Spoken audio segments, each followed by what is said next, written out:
Vous n'avez jamais entendu l'Union européenne dénoncer ce qui se passe au Sénégal. Et pire encore, c'est au pire de ces persécutions que le président Macron accueillait le président Macky Sall pour le féliciter d'avoir fait ce qu'il fallait dans son pays.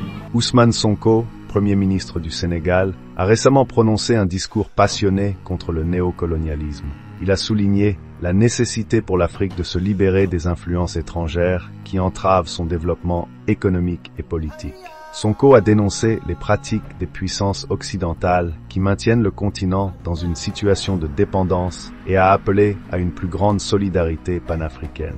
Dans son discours contre le néocolonialisme, Ousmane Sonko a abordé plusieurs thèmes cruciaux pour l'émancipation et le développement de l'Afrique. Sonko a dénoncé les influences persistantes des anciennes puissances coloniales en Afrique, qu'il considère comme une forme de néocolonialisme. Il a souligné que ces puissances continuent à dicter les politiques économiques et politiques des pays africains, maintenant ainsi une dépendance structurelle qui empêche le continent de réaliser son plein potentiel. Il a appelé à une rupture avec ces pratiques et à l'établissement de relations plus équitables et respectueuses de la souveraineté africaine. Il a critiqué les institutions financières internationales comme le Fonds monétaire international, FMI et la Banque mondiale, qu'il accuse d'imposer des politiques d'ajustement structurel qui nuisent aux économies locales. Sonko a argumenté que ces politiques favorisent les intérêts des pays riches au détriment du développement durable en Afrique. Il a plaidé pour des réformes de ces institutions ou la création de nouvelles structures financières africaines capables de soutenir le développement endogène.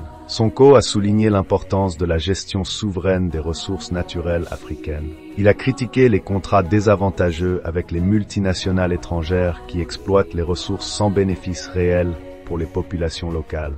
Il a appelé à une nationalisation partielle ou totale des ressources et à la mise en place de politiques qui garantissent que les richesses naturelles profitent directement aux citoyens africains. Il a insisté sur la nécessité d'une solidarité accrue entre les pays africains pour résister aux pressions extérieures.